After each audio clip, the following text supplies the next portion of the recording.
많은 분들이 탈모라고 하면 약이나 시술 같은 치료부터 떠올리지만 사실은 우리가 매일 반복하는 생활 습관이 탈모, 두피에 엄청 큰 영향을 줄 수 있다는 점 잘 모르시는 경우가 많아요. 그래서 오늘은 탈모를 개선하는 데 도움이 되는 생활 습관들, 저도 직접 실천하고 있는 이 생활 습관들에 대해서 이야기해 보려고 하는데, 우리가 흔히 방심하는 생활 요소들 중에 어떤 것들이 모발 건강과 밀접한 연관이 있는지 최근 연구 결과를 바탕으로 한번 정리해 드릴게요.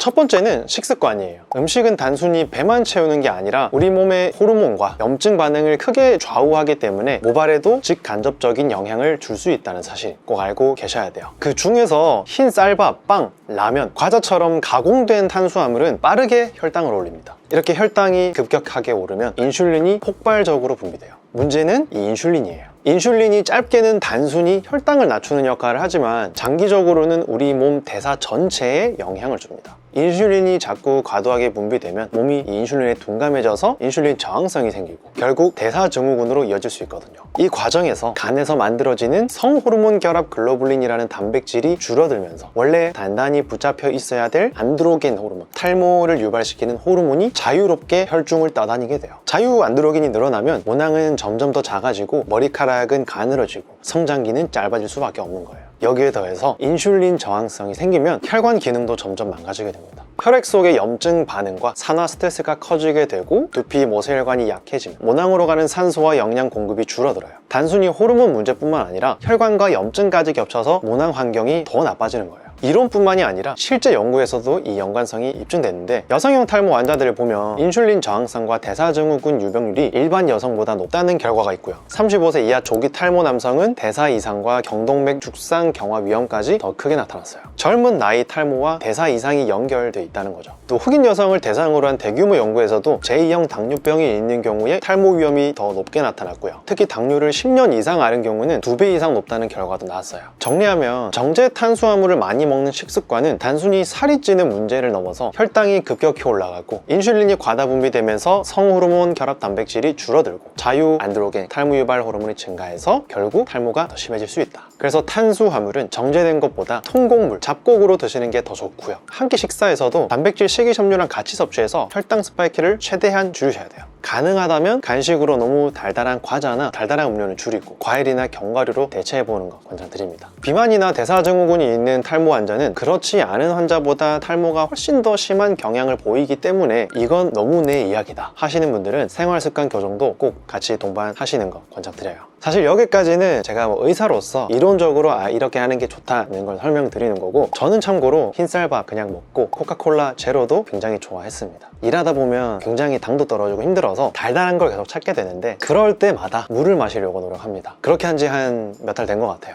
그래서 최근에는 이제 제로콜라 주문하는 빈도도 많이 줄었고 달달한 거 먹는 습관도 많이 줄여서 더 건강해지는 느낌 있는 것 같습니다. 두 번째는 카페인입니다. 커피 얘기는 제가 여러 번 말씀드렸었죠. 질문도 많고 내용을 오해하시는 분도 간혹 있으셨는데 오늘은 딱 핵심만 전달하고 지나갈게요. 일단 카페인을 많이 먹으면요, 수면이 방해가 되고 탈모가 촉진이 되고, 카페인은 뇌의 송가샘 기능을 억제해서요 멜라토닌 분비를 줄입니다. 깊은 수면, 질 좋은 수면을 방해하는 거죠. 머리카락은 숙면 중에 재생이 가장 활발하게 일어나는데 수면의 질이 떨어지면 모낭 회복이 제대로 안 돼요. 그래서 탈모가 악화되고 가속화될 수 있습니다. 그래서 저는 자기 9시간 전에는 카페인을 끊으라고 꼭 말씀드리고, 저도 이거는 꼭 실천하고 있어요. 오늘도 쉬는 날이라서 아침에 커피 한 잔 했는데 그것뿐이지 오후에는 절대 커피를 마시지 않습니다. 두 번째는 공복 커피의 위험성이에요. 공복의 커피를 마시면요, 위산 분비를 특히 더 과다하게 분비시키게 되고 이게 위산 점막을 자극하게 돼요. 이 과정에서 철분, 아연 같은 또는 이제 다른 모발에 필요한 이런 영양소 흡수를 떨어뜨리게 되고 장기적으로는 두피와 피부, 모발 건강도 악화시키게 돼요. 그래서 커피는 드시더라도 톨 사이즈 커피 한 잔 정도로 끝내는 게 좋고 너무 많이 마시는 것도 좋지 않아요. 그래서 세 번째는요, 카페인을 너무 과다하게 마시게 되면 카페인이 순간적으로 혈관을 수축시키면서 두피로 가는 혈류를 줄이게 돼요. 결국 모낭으로 공급되는 이 산소 영양이 부족해지게 되면서 모발이 약해지고 탈모가 촉진되는 거예요. 하루 한두 잔, 톨 사이즈 기준 딱 한 잔 정도가 적당량이라고 보시면 돼요. 저는 주로 디카페인 아메리카노를 마시는데 디카페인이 아니더라도 톨 사이즈 기준 하루 한 잔은 크게 영향 없으니까 너무 걱정 마시고 즐기시면 됩니다. 저는 기본적으로 매일 모발 이식을 하고 있고 제법 정교해야 되는 그런 수술이기 때문에 출근하는 날에는 거의 안 마시고요. 먹더라도 쉬는 날 톨 사이즈 하루 한 잔 정도 오전에 마시고요. 오후에 커피가 너무 땡긴다 그러면 디카페인을 마시곤 합니다.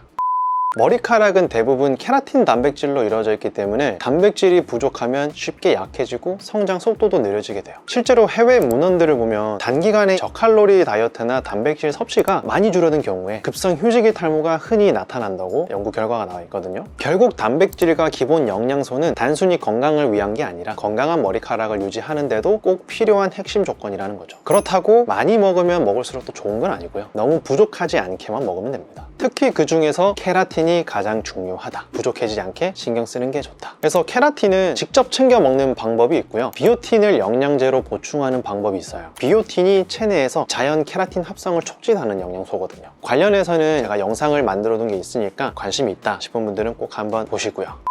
모든 사람이 수면이 부족하다고 해서 탈모가 생기는 건 아니지만 탈모 소인이 있거나 이미 시작된 사람들한테는 수면의 질이나 수면의 시간 그리고 수면 무호흡 같은 문제가 탈모를 악화시킨다고 뚜렷한 연구 결과가 있어요. 대표적인 연구 하나를 말씀드릴게요. 아시아 지역 남성 446명을 대상으로 한 증례 대조군 연구인데 여기서 수면 무호흡 위험이 높은 경우에 또 수면 시간이 6시간 이하인 경우에 중증 탈모와의 연관성이 2배 이상 높았어요. 물론 수면의 질이 떨어지는 경우도 중증 탈모와의 연관성이 무려 3.72배나 강하게 나타났고요. 수면무호흡증 스크리닝 검사에서 5점 이상을 보일 경우에도 중증 탈모 관련성이 3배 이상 높게 나타났어요. 그래서 이렇게 수면 시간이 충분하지 않거나 수면 시간은 충분해도 수면의 질이 나쁘거나 수면무호흡증 등의 이런 요소가 탈모 중증도를 높인다. 그러니까 탈모를 심하게 만드는 유의미한 연관성이 있는 요인이다 꼭 알고 계셔야 돼요. 그렇다면 왜 그런 걸까요? 이런 과정은 크게 3가지 기준으로 설명할 수 있거든요. 첫 번째, 부족한 수면으로 스트레스 호르몬인 코티졸이 상승하고요. 모낭 줄기세포의 활동이 억제되고 모발 성장기가 자연스럽게 짧아지게 됩니다. 두 번째는 수면 무호흡이 있는 분들은요, 간헐적인 저산소 상태에 빠지게 돼요. 이 모낭세포들이. 그래서 이런 것들이 모낭세포 주변의 활성산소와 염증을 증가시키면서 모낭으로 가는 미세 혈류도 떨어뜨리게 돼요. 마지막 세 번째는 생체 리듬이 교란되면서 재생과 면역 조절 신호가 불안정해져요. 이렇게 3가지 요인들이 겹치면서 탈모가 더 빨리, 두피가 좀 더 악화될 수 있는 거죠. 그래서 제가 말씀드리는 등모 수칙 첫 번째, 수면 시간과 질을 잘 챙겨야 한다. 하루에 7시간 정도 숙면하는 걸 목표로 가능하면 매일 같은 시간에 자고 일어나고 카페인 조심하고 술 마시고 자는 습관 좀 멀리하고 밤늦게 격한 운동 멀리하시고 침실은 어둡고 선선하게 잠들기 전에 1~2시간 정도는 스마트폰이나 TV, 블루라이트에 너무 오래 노출되지 마시고 과식이나 야식도 피하시면 좋고 마지막으로는 침실은 딱 잠만 자는 공간이 돼야 되고요. TV를 보고 싶으면 거실에서 보고 침실에 들어오면 불 끄고 바로 자는 겁니다. 숙면에 굉장히 많은 도움이 될 거예요. 원래 건강은 불편한 법이거든요. 등모 수칙 두 번째, 혹시 모를 수면 무호흡을 체크해 보세요. 관련 스크리닝 설문에서 5점 이상을 보이면 고위험군이니까 수면 다원 검사 상담을 받아보도록 합니다. 코골이가 있거나 아침에 두통이 있는 편이거나 낮 동안 졸림이 계속 반복된다면 내가 혹시 수면 무호흡이 있는지 의심 한번 해봐야 되고요. 체중 조절, 양압기 같은 치료를 고려하고 전문가와 상담해서 치료를 해야 됩니다. 이런 치료들이 단순히 잠만 잘 자게 해주는 게 아니라 모낭의 산소와 혈류가 더 잘 공급되도록 도와주는 거니까 얼굴 낯빛도 바뀌고 모발의 볼륨감이나 윤기도 많이 달라지게 할 수 있어요. 그래서 저는 어떻게 하고 있냐? 솔직히 하루 7시간 자는 건 손에 꼽을 만큼 힘들어요. 이것저것 하다 보면 6시간 정도는 꼭 자는 것 같고요. 적게 자는 날은 5시간에서 5시간 반 정도 자네요. 애기도 있고 사업도 하고 있고 포기해야 하는 게 너무 많아지니까 저는 자기 전에 핸드폰도 잘 안 봅니다. 두피염 때문에 지금 장갑을 끼거나 손을 묶고 잔 지가 거의 10년이 넘었어요. 그렇기 때문에 핸드폰을 보다가 잔 적이 없어요. 침실에 들어가면요, 장갑 끼고 바로 잡니다. 이게 너무 좋은 습관이에요. 이게 이미 제 몸이 이제 체화가 돼서 시스템이 돼버린 거죠. 다른 것들은 다 잘 지키고 있고 이미 습관이 잘 정착이 됐는데 수면 시간을 늘리는 게 생각보다 쉽지가 않아요.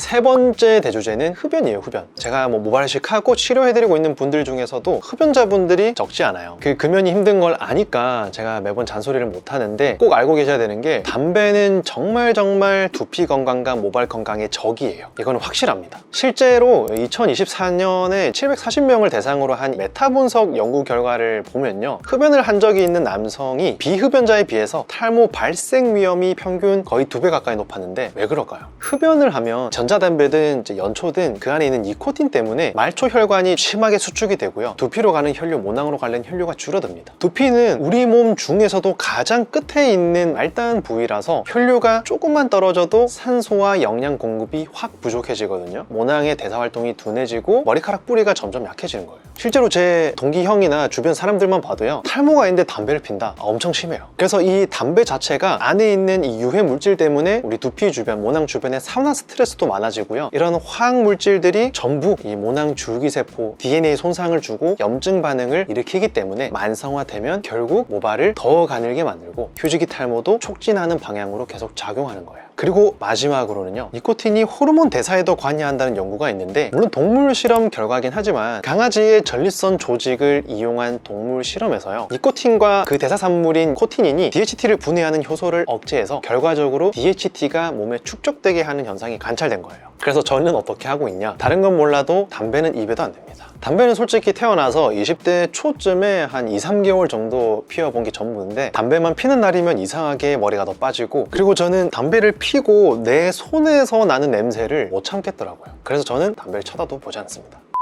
자, 네 번째는 음주예요. 최근에 발표된 메타 분석 연구를 보면요, 술을 마시는 사람이 안 마시는 사람보다 탈모가 생길 위험이 1.4배 높긴 했어요. 근데 통계적으로 뚜렷하게 유의하다고 보기는 좀 어려운데, 술이 탈모의 직접적인 원인이다 라고 말하기는 그래서 어려운 거예요. 그렇지만 간접적인 영향은 충분히 있을 수 있고요. 그 이유가 뭐냐면, 첫 번째로 술을 많이 먹게 되면 간의 대사 기능을 떨어뜨립니다. 술을 자주 마시면 간이 손상을 받고요, 전신 대사 조절이 흐트러지면서 모발이 자라기 좋은 환경이 무너질 수 있어요. 그리고 두 번째는 영양소 흡수 장애예요. 술은 우리 위장관에서 단백질, 아연, 비타민 B군 흡수를 방해합니다. 실제로 술을 많이 드시는 분들에서 이런 영양 결핍이 흔히 나타난다는 보고가 있고요. 특히 과음을 하게 되면 위염이나 식도염이 잘 생기고, 또 탈수에다가 체내 독소 물질도 쌓이면서 우리 피부, 모발 세포들에 영향을 주게 되는 거예요. 그래서 탈모가 있는 사람들이 술을 많이 마시면 며칠 동안은 머리가 많이 빠지고 굉장히 푸석해지는 거예요. 저도 20대 때는 많이 그랬습니다. 자, 세 번째는 수면질 저하예요. 술을 마시면 잠이 잘 온다고 생각할 수 있는데, 사실은 깊은 잠을 방해해서 피부와 모발의 회복력을 굉장히 떨어지게 만들어요. 탈모를 비롯한 두피, 피부 관리에서 숙면이 얼마나 중요한지 설명도 드렸고 다들 잘 아실 거예요. 이런 요인들 때문에 술은 특히 경계해야 하고, 포금하는 습관은 반드시 멀리 하라고 알려드립니다.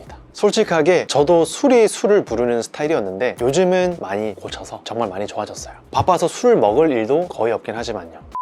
자, 다섯 번째 주제는 성적 활동에 관련된 건데, 성행위나 성적 자극이 있으면 테스토스테론, 남성 호르몬이 일시적으로 올라간다고 말씀드린 적 있죠. 실제 연구에서도 이 성행위에 직접 참여한 남성은 평균 72% 올라가고, 관련된 이 성행위를 관찰만한 경우에는 11% 정도 증가해서 전체적으로 평균 36% 정도 상승한다 보고된 바 있습니다. 물론 단기적인 변화고 몇 시간에서 하루 내에 원래대로 돌아오긴 하지만 장기적으로 안드로겐 수치가 계속 높아지는 건 아닌 거죠. 다만 이미 탈모가 진행 중인 분들이라면 이런 단기적인 호르몬 변화가 탈모 민감성을 건드릴 수 있을 테고, 그래서 적당한 조절이 필요하다고 저는 항상 말씀을 드리는데, 핵심은요, 행위 자체도 그럴 수 있지만 생활 습관 전체에 미치는 영향이 또 중요할 수 있어요. 저는 보통 각자 생활 리듬을 해치지 않는 적정선을 지키면서 하라고 말씀을 드리는데, 어떤 분은 주 1회가 적당할 수 있고 어떤 분은 그보다 더 해도 괜찮을 수 있어요. 중요한 거는 내 생활 밸런스를 무너뜨리지 않게 유지하면서 건강하게 하는 겁니다. 그래서 오늘은 탈모 두피를 개선하는 데 도움이 되는 생활 습관들을 정리해 드렸는데, 물론 샴푸도 중요하고 두피염 관리나 치료도 굉장히 중요하지만 이런 주제는 기존에도 제가 다른 영상들로 많이 다뤄드렸기 때문에 오늘은 우리 생활 습관과 가장 밀접한, 말 그대로 우리가 생활하면서 필수적으로 접할 수밖에 없는 요소들에 대해서 정리 한번 해드려봤고요. 결국 탈모 두피 관리에서 생활 습관은 약이나 시술 못지않게 큰 축을 차지하니까 오늘 말씀드린 내용 꼭 하나씩 점검하고 본인 생활에 맞게 조금씩 잘 실천해 보시면 머리카락 건강뿐 아니라 전반적인 몸의 건강에도 큰 도움이 되실 거예요. 좋은 걸 하는 것도 좋지만 안 좋은 걸 안 하는 게 훨씬 더 중요하다는 거 강조드리면서 저는 다음 영상에서 또 좋은 영상으로 인사드릴게요. 감사합니다.